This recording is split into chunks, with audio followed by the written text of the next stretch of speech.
The Australian Museum on trade between the Yolnu and the Makassar Peoples. Trade and transformation. From at least 1700 until 1907, hundreds of fishermen sailed each year from Makassar on the island of Sulawesi, now Indonesia, to the northern Australian coast, an area they called Merge. The fishermen arrived each December and camped along the Arnhem Land coast, catching boiling and drying trepang. They met, traded, and worked with local Aboriginal people.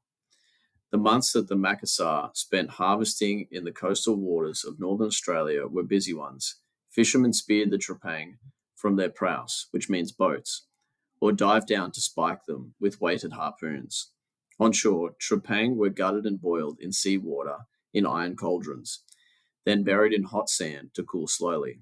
After some time, they were dug up and their chalky skin washed away with salt water. Finally, the trepang were dried in the sun or smoked over a slow fire in temporary huts made of bamboo and mats.